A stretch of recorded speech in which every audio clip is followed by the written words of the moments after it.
Thanks for staying with us. All right, we're going to start with the nation. Government targets passage of new tax laws in Q3. It's impossible to create jobs with high interest on loans, says Dangote.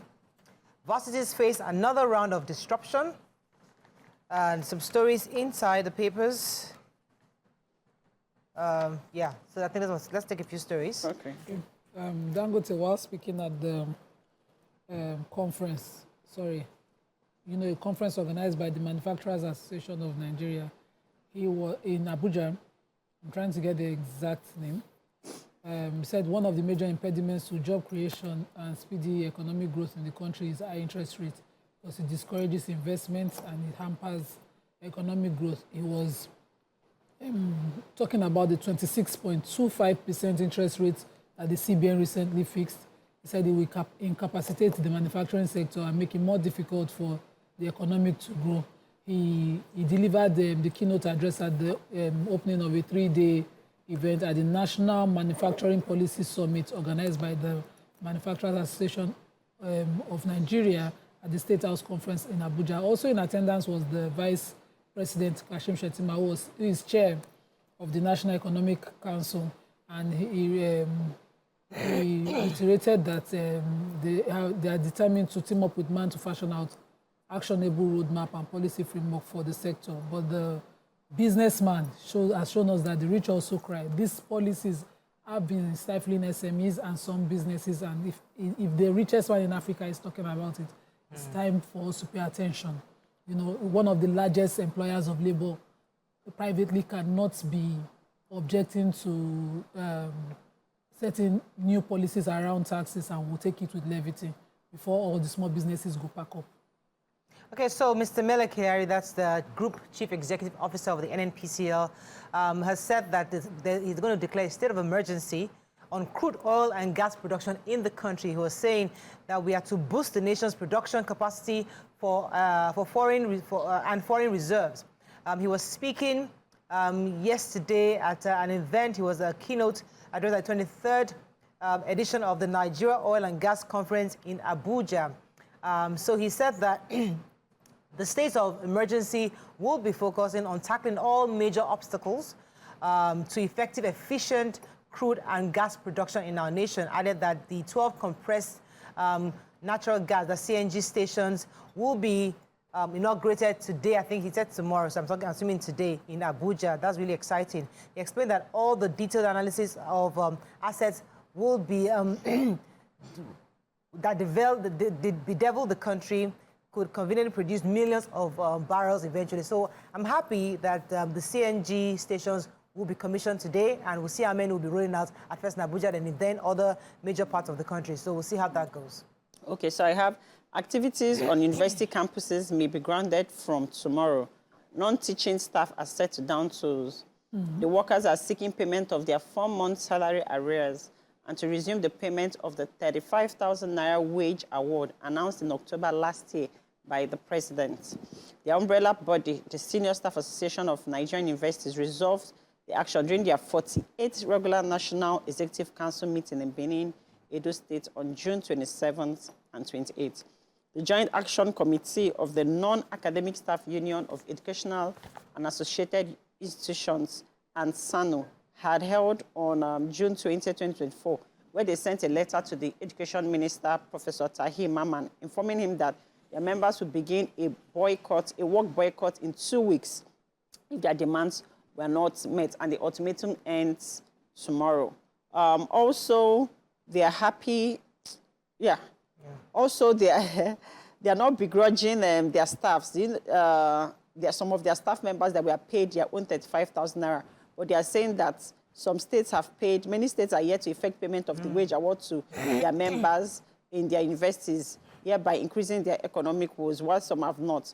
That on the minimum wage, SANU asked the government to comply with the demands of labor and hasten the process of negotiation, approval, and implementation. Right. Okay. Yes.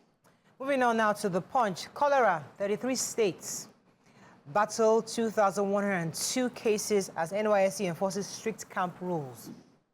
Tinubu seeks National Assembly's nod as tax regime begins in January. CBN threatens to sanction banks rejecting old dollar notes. 5 to die by hanging for herders killing in Osun. Southeast governors to meet Tinubu for Nnamdi Kanu's release. FG directs MDAs to patronize made in Nigeria goods. And Dangote decries high interest rates, seeks government intervention. Okay, the Southeast Governors Forum on Tuesday resolved to visit President Bola Ahmed Tinubu and interfere with the federal government to secure the release of the detained leader of IPOB, that's Indigenous People of Biafra, Nnamdi Kanu. The governors made the resolution at their meeting on Tuesday in Enugu. The meeting lasted about 6 hours, had in attendance all the 5 Southeast governors, Peter Umba, Charles Soludo, Alex Oti, Francis Imfufuru, and others. So in a 5-point committee, jointly signed by all governors, the forum resolved to activate actionable plans with a view to implementing the report of the Southeast Security and Economic Summit held in Owerri last year. The forum said they're going to be discussing the pressing issues with Mr. President and hoping to appeal to him to secure the release of Mr. Nnamdi Kanu as soon as possible. Okay. Let me take the picture story. So, just as I said, the Vice President was chair of the summit where the Africa's richest man was speaking.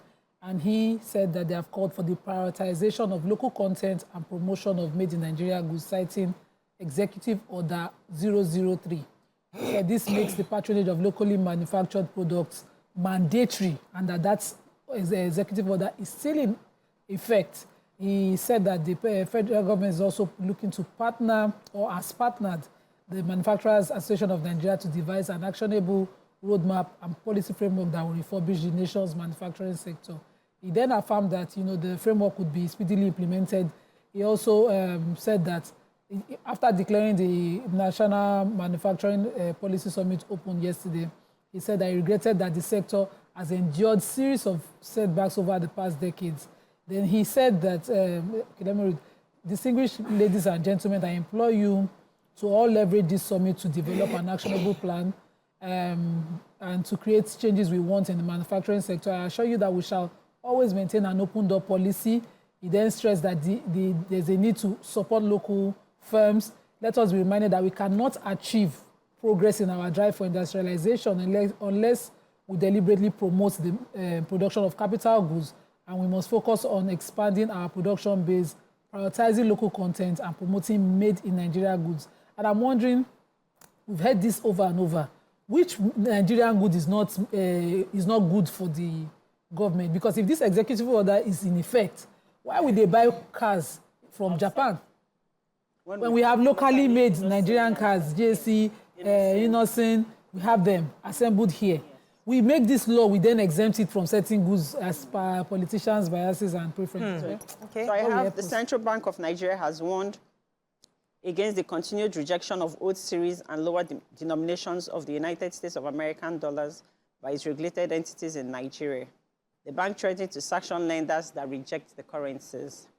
This was contained in a circular dated June 27, signed by the acting director, Solaji Olayemi, which was recently released on the website of the Apes Bank. The circular directed at deposit money banks, bureau de change operators, and the general public cautioned against the continuous rejection of the old series and lower denominations. And the CBN said that this fresh circular followed the outcome of its consumer market intelligence, which revealed the continuation of that. It is really wrong, because it has happened to me at 2 different banks. And I keep telling them, but there's nothing wrong with this money. Why are you rejecting it? So he said... it's smaller, like $1, $5? Like $1, $5, yes. That, and then they will tell you, most times they'll tell you that it's old, or that the money can be new. They'll just say, but it's torn a bit. Yeah. I said, but this is a bank. You should be able to do something with it. So they said, for the avoidance of doubt and further guidance on the circular, the content is hereby reissued as follows for strict compliance. All DMBs and authorized forex dealers should henceforth accept both old series and lower denominations. Exactly. That's how you're banned. Sometimes over-sabi they do. Over-sabi. Let's go on a short break. When we come back, we continue with the review. Stay with us. We'll be right back.